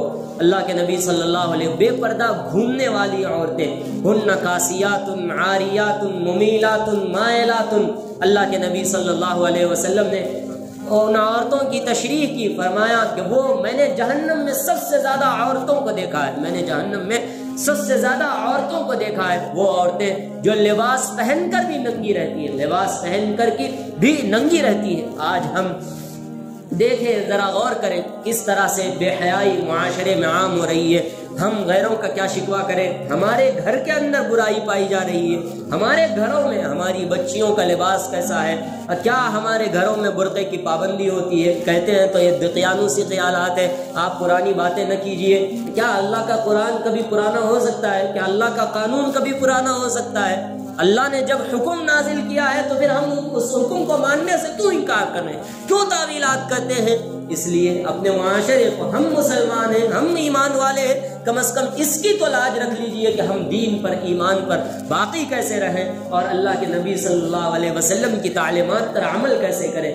اللہ کے نبی صلی اللہ علیہ وسلم نے وہ 5 نمازیں لے کر اس کے بعد اللہ کے نبی صلی اللہ علیہ وسلم تشریف لاتے ہیں، کفار مکہ مذاق اڑاتے ہیں، حضرت صدیق اس کی تصدیق کرتے ہیں۔ اس کے بعد حضرت صدیق کو اللہ کے نبی صلی اللہ علیہ وسلم صدیق کا لقب عطا فرماتے ہیں۔ ابو بکر صدیق سب سے پہلے ایمان کی تصدیق کرنے والے بھی ہیں اور سب سے پہلے واقعہ معراج کی بھی تصدیق کرنے والے ہیں۔ صدیق کا مطلب ہے سب سے پہلے صداقت کو بیان کرنے والا، سب سے پہلے سچ کو قبول کرنے والا۔ آپ صلی اللہ علیہ وسلم نے جب معراج کا واقعہ سنایا، لوگوں نے ان سے کہا کہ نبی ایسے ایسے کہتے ہیں، محمد بن عبداللہ ایسے ایسے کہتے ہیں۔ تو حضور اقدس صلی اللہ علیہ وسلم سے جب یہ حضرت ابو بکر صدیق نے سنا تو کہا وہ جو کہتے ہیں بس صحیح کہتے ہیں۔ تبھی انہوں نے ایمان لے آیا، تبھی انہوں نے واقعہ معراج پر اپنا ایمان ظاہر کر دیا۔ اس کے بعد اللہ کے نبی نے اس کی تصدیق فرمائی تھی اور ان کو صدیق کا لقب عطا فرمایا تھا، صدیق کا لقب عطا فرمایا تھا۔ پھر اس کے بعد اللہ کے نبی صلی اللہ علیہ وسلم نے پوری امت کو 5 نمازیں اللہ کے نبی نے ہدیے میں، تحفے میں عطا فرمائی۔ میرے بھائیوں، نماز نہ چھوڑو، نماز نہ چھوڑو۔ حضور اقدس صلی اللہ علیہ وسلم جب اس دنیا میں آئے، روایت میں آتا ہے کہ حضور پیدا ہونے کے بعد سب سے پہلے سجدہ کیا، سب سے پہلے حضور نے سجدہ کیا اور اللہ رب العزت کی تعریف بیان کی۔ اور پھر جب آپ کے وصال کا وقت آیا، اس وقت بھی حضور اقدس صلی اللہ علیہ وسلم نے 2 چیزوں کی رٹ لگا رکھی تھی، الصلاۃ وما ملکت ایمانکم، الصلاۃ وما ملکت ایمانکم، الصلاۃ وما ملکت ایمانکم، قرۃ عینی الصلاۃ، قرۃ عینی الصلاۃ، قرۃ عینی الصلاۃ۔ میری آنکھوں کی ٹھنڈک نماز ہے، میری آنکھوں کی ٹھنڈک نماز ہے۔ 2 چیزوں کا خیال رکھو، نماز کی پابندی کرو اور اپنے غلاموں کے ساتھ حسن سلوک کرو، اپنے ماتحتوں کے ساتھ اچھا برتاؤ کرو۔ اللہ کے نبی کی یہ آخری وصیت ہے، الصلاۃ وما ملکت ایمانکم۔ ساری زندگی حضور اقدس صلی اللہ علیہ وسلم نے نماز کی تلقین فرمائی ہے۔ وصال سے چند دن پہلے حضور اقدس صلی اللہ علیہ وسلم بیماری کی حالت میں، درد اور تکلیف کی شدت میں، آپ صلی اللہ علیہ وسلم کو جب ہوش آتا ہے، 2 صحابہ کرام کے کاندھے پہ ہاتھ رکھ کر آپ مسجد میں تشریف لاتے ہیں، مسجد میں نماز ادا کرتے ہیں۔ حضرت ابو بکر صدیق رضی اللہ عنہ امامت کروا رہے ہیں، اللہ کے نبی صلی اللہ علیہ وسلم ان کو پیچھے ہٹنے سے منع کرتے ہیں کہ اشارہ تھا کہ میرے بعد میری اقتدا جس نے کی ہے، جس کو خلافت کا علم سنبھالنا ہے، وہ تھامنا ہے وہ حضرت ابو بکر صدیق ہوں گے. پھر اس کے بعد اللہ کے نبی صلی اللہ علیہ وسلم نے جن چیزوں کی وصیت فرمائی تھی اس میں بھی پہلا نمبر نماز کا تھا. آج ہمارے پاس نماز پڑھنے کے لیے وقت نہیں ہے. آپ دیکھیے جمعے میں ہماری مسجدیں کھچا کھچ بھر جاتی ہیں. آج شب معراج کے موقع پر بھی آخری صف تک لوگ جمع تھے، لیکن یہ لوگ کہاں ہوتے ہیں؟ فجر میں کہاں ہوتے ہیں، ظہر میں کہاں ہوتے ہیں، عصر میں کہاں ہوتے ہیں، مغرب میں کہاں ہوتے ہیں، عشاء میں کہاں ہوتے ہیں. ہاں کبھی کبھار کا مسئلہ الگ ہے، کسی کو کوئی حاجت پیش آ جائے، کسی کو کوئی ضرورت پیش آ جائے، لیکن ہمیشہ کہاں ہوتے ہیں؟ کیوں مسجدیں ایسی کھچا کچ بھری نہیں ہوتی؟ نماز کا پاس لحاظ کیجئے، نماز قائم کیجئے، نماز قائم کیجئے. جگہ جگہ اللہ نے قرآن مجید میں فرمایا اقیموا الصلاۃ اقیموا الصلاۃ اقیموا الصلاۃ. نماز قائم کرو، نماز قائم کرو، نماز قائم کرو، اللہ دین قائم کرے گا. آج ہم نماز ہی نہیں پڑھتے، آج ہم نماز ہی نہیں پڑھتے. نماز کے سلسلے میں ہم کیا کریں؟ کتنا شکوہ کریں، کتنا گلا کریں، کتنا بولا کریں. آپ صلی اللہ علیہ وسلم کی وصیت کا تو لحاظ رکھیے. کوئی باپ جب اس کا وصال ہوتا ہے، انتقال ہوتا ہے، اپنے بیٹے کو بلاتا ہے، بلا کے کہتا ہے یہ میری اتنی جائیداد ہے، اتنی جائیداد تم رکھو، اتنی جائیداد اس بیٹے کو دے دو، اتنی جائیداد اس بیٹی کو دے دو، وغیرہ وغیرہ. تو بیٹے باپ کی وصیت کا پاس و لحاظ رکھتے ہیں کہ نہیں رکھتے؟ شرابی بھی لحاظ رکھتے ہیں، ان پڑھ جاہل قسم کے لوگ بھی لحاظ رکھتے ہیں. ہمیں کیا ہو گیا؟ ہمیں کیا ہو گیا؟ ہم کلمہ پڑھتے ہیں، نماز پڑھتے ہیں، حضور اقدس صلی اللہ علیہ وسلم کی سنتوں کا ہم ساری چیزیں ہم جانتے ہیں، ہمیں معلوم ہے، لیکن ہم حضور کی اس وصیت کا لحاظ نہیں رکھتے. ہم اس وصیت کا لحاظ نہیں رکھتے. میرے بھائیوں، نماز نہ چھوڑو، نماز نہ چھوڑو. نماز کے سلسلے میں کوئی غفلت نہ برتو، کوئی غفلت نہ برتو. اللہ کے نبی صلی اللہ علیہ وسلم نے فرمایا الصلاۃ معراج المؤمنین. نماز مومن کی معراج ہے. جس طرح حضور کی یہ معراج ہوئی کہ اللہ نے حضور کو اپنے پاس بلایا.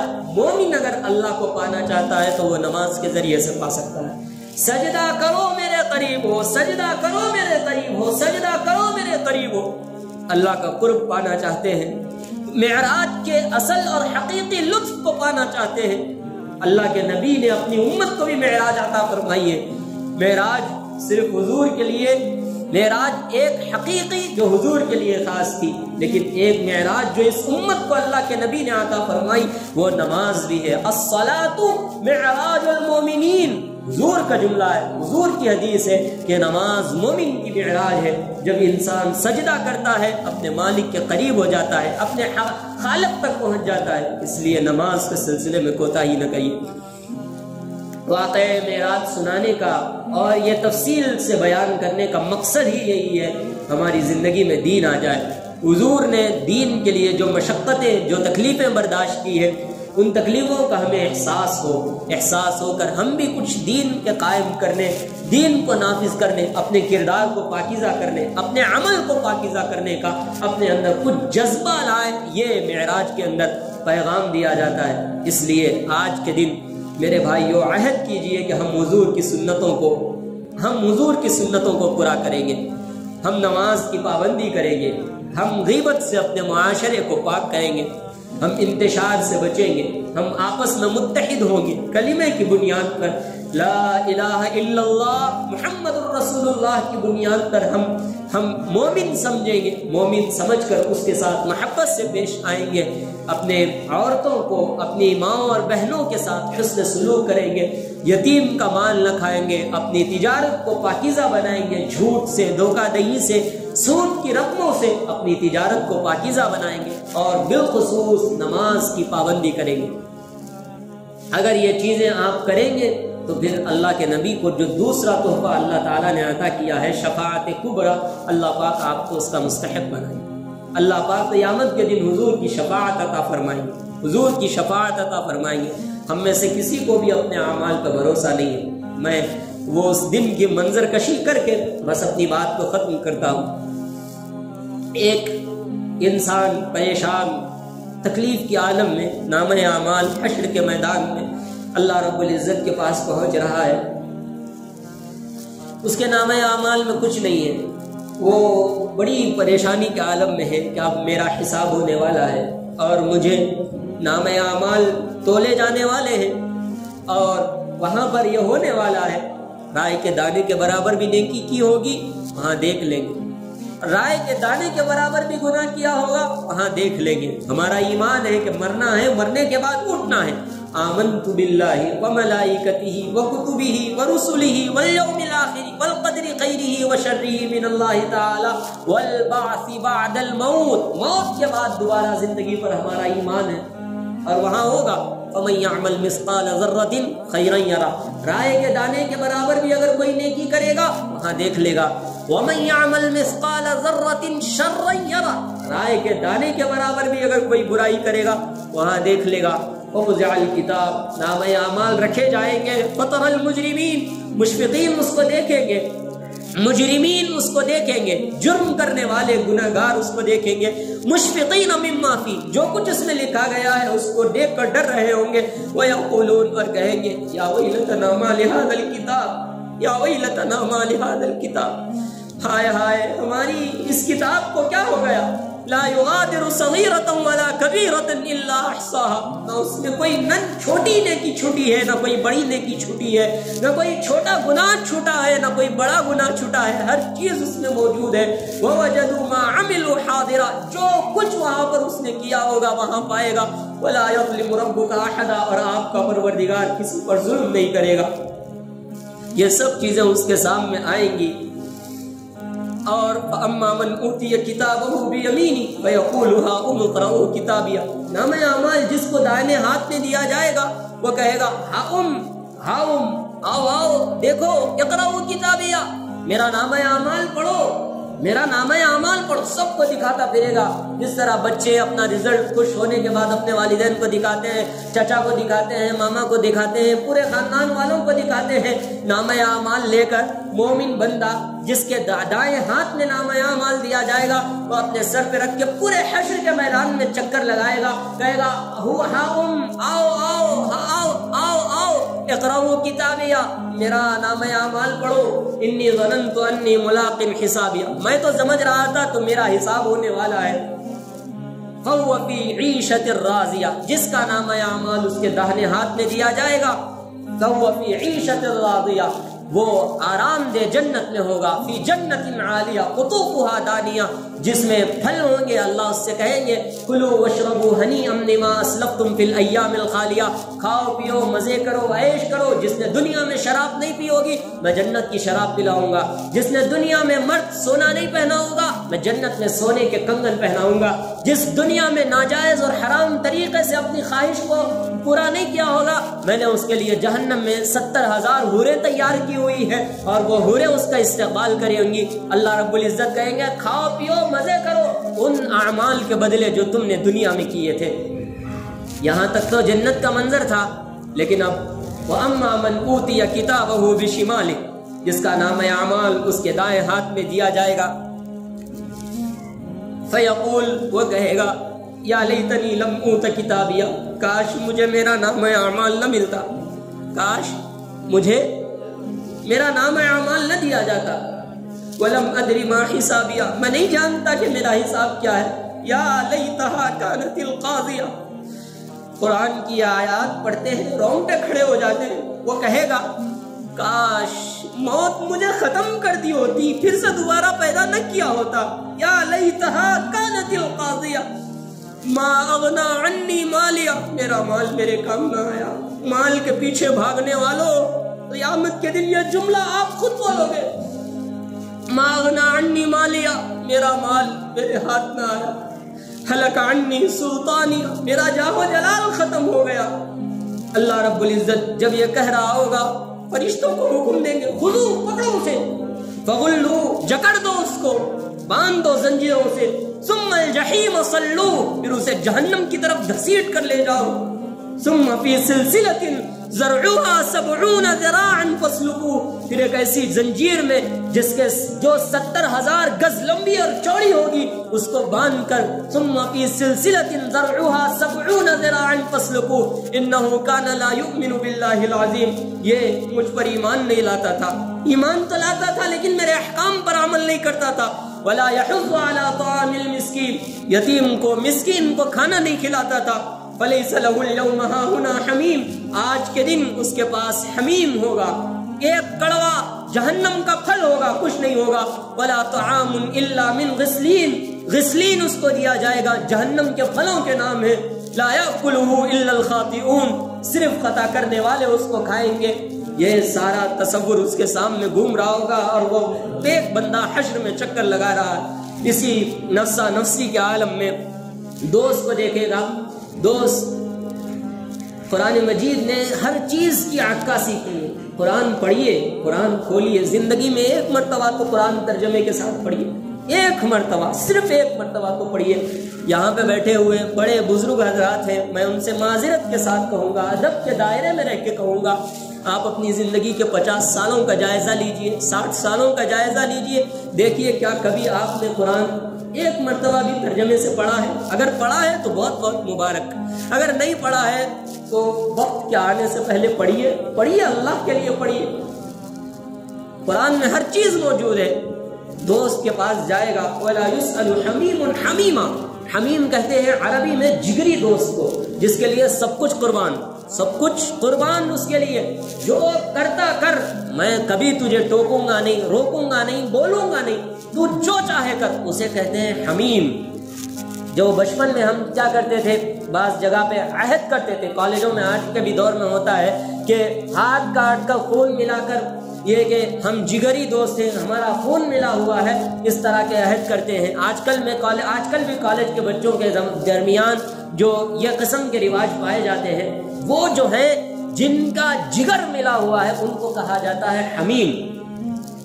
قرآن اس کی تعبیر بیان کر رہا، وَلَا يُسْأَلُ حَمِيمٌ حَمِيمًا، جگری دوست کو نہیں پوچھے گا قیامت کے دن. یبصرونہم، باوجود ہے کہ ایک دوسرے کو دکھائی دیں گے، آمنے سامنے ہوں گے، دکھائی دیں گے، لیکن پوچھیں گے نہیں.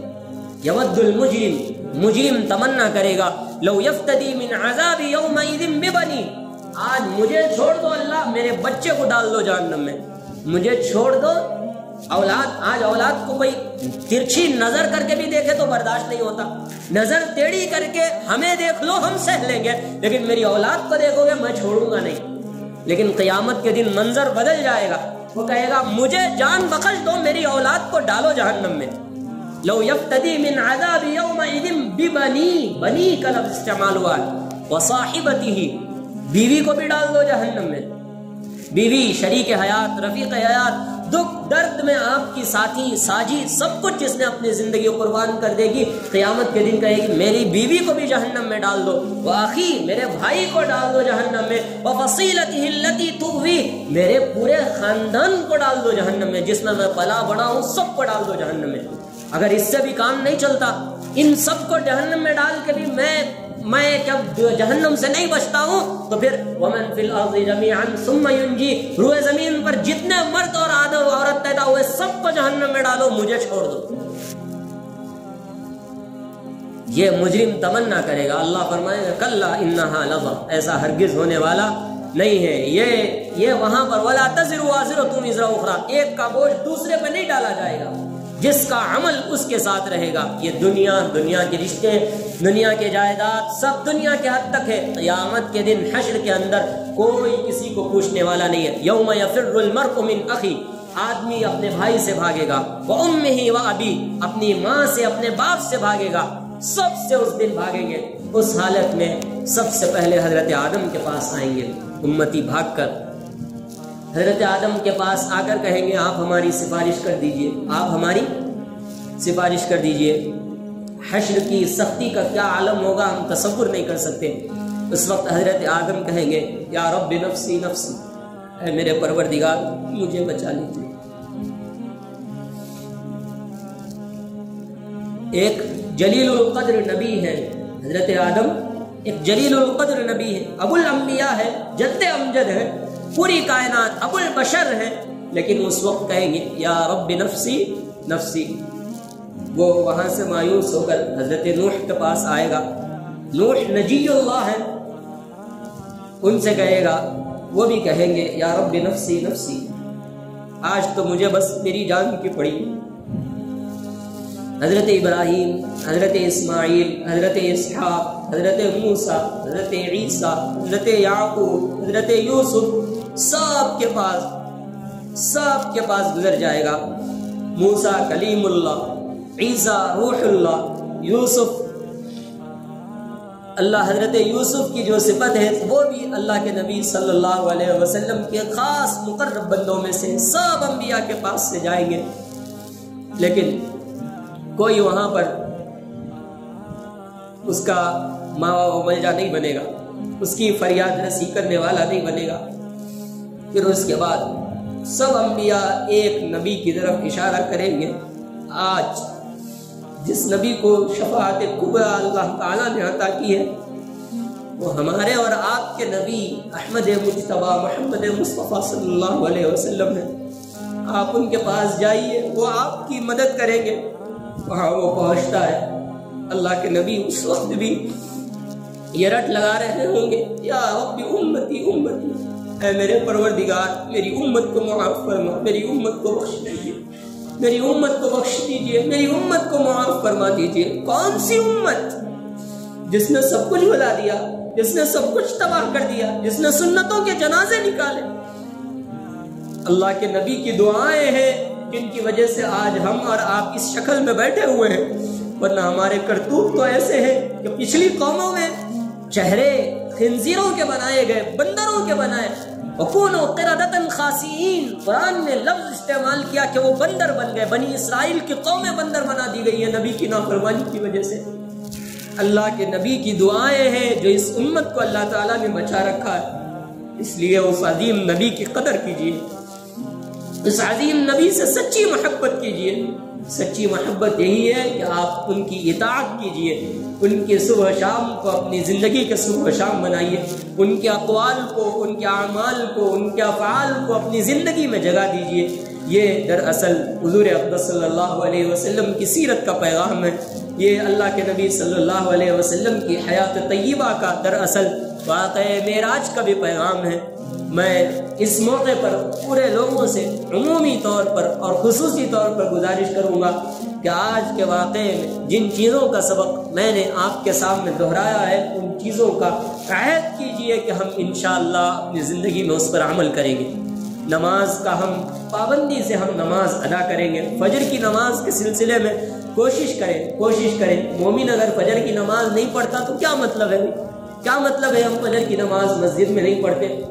بہت سارے لوگ گھر میں نماز پڑھ لیتے ہیں، مسجد کا گھر قریب رکھ کے بھی مسجد میں نہیں آتے۔ اللہ کے نبی نے ان کے سلسلے میں فرمایا، میرا جی جو چاہتا ہے کہ ان کے گھروں کو جاؤں اور آگ لگا دوں، ان کے گھروں کو جاؤں اور آگ لگا دوں۔ ہم کیوں اس طرح کی زندگی گزار رہے ہیں؟ نبی نے ساری چیزیں ہم کو دی ہیں تو ان چیزوں کو اپنی زندگی میں لائیے۔ اللہ کے نبی صلی اللہ علیہ وسلم کی، اپنی حضور اقدس صلی اللہ علیہ وسلم کی سچی محبت کو اپنے دلوں میں جگہ دیجیے۔ آقا تیری معراج کہ تو لوح و قلم تک پہنچا، آقا تیری معراج کہ تو لوح و قلم تک پہنچا، آقا میری معراج کہ میں تیرے قدم تک پہنچا، آقا میری معراج کہ میں تیرے قدم تک پہنچا۔ حضور کے قدم تک پہنچ جائیے، حضور کے قدم کے مطابق اپنے قدموں کو بنا لیجئے۔ نقش قدم نبی کے ہیں جنت کے راستے، اللہ سے ملاتے ہیں سنت کے راستے۔ اللہ کے نبی کا ایک ایک نقش، آپ کی زندگی کا ایک ایک عکس ہماری زندگی کے لیے ایک نمونہ ہے۔ اللہ کے نبی کو اللہ نے آئیڈیل بنایا ہے تو اس آئیڈیل کو فالو کیجئے۔ میں آپ سے گزارش کر رہا ہوں، اس دن حضور اقدس صلی اللہ علیہ وسلم اپنے امتیوں کو پہچانیں گے وضو کی وجہ سے۔ وضو کا نور حشر کے میدان میں امتی کے چہرے پر نظر آئے گا۔ وہ جو نماز میں جتنے اعضاء ہیں، جہاں پر جو نماز میں استعمال ہوتے ہیں، پیشانی ہے، ناک ہے، ہاتھ ہے، گھٹنے ہیں اور ہمارے ٹخنے ہیں، یہ سارے کے سارے چمک رہے ہوں گے، وضو کے اعضاء چمک رہے ہوں گے۔ حضور اس سے پہچانیں گے کہ یہ میرا امتی ہے، اور حضور کی سنتوں سے پہچانیں گے، داڑھی سے پہچانیں گے، لباس سے پہچانیں گے، دیگر اور چیزوں سے پہچانیں گے۔ میں آپ کو دعوت دے رہا ہوں، حضور کی سنتوں کو اپنی زندگی میں لائیے تاکہ حشر میں ہماری مغفرت کا سامان ہو۔ اللہ پاک ہم سب کو عمل کی توفیق عطا فرمائے، دین کے مطابق اپنی زندگی کو گزارنے کی توفیق مرحمت فرمائے، حضور اقدس صلی اللہ علیہ وسلم سے سچی محبت اور عقیدت عطا فرمائے۔ آمین یا رب العالمین. وصلی اللہ تعالی علی نبینا الکریم محمد وآلہ وصحبہ اجمعین برحمتک یا ارحم الراحمین. الحمد للہ رب العالمین.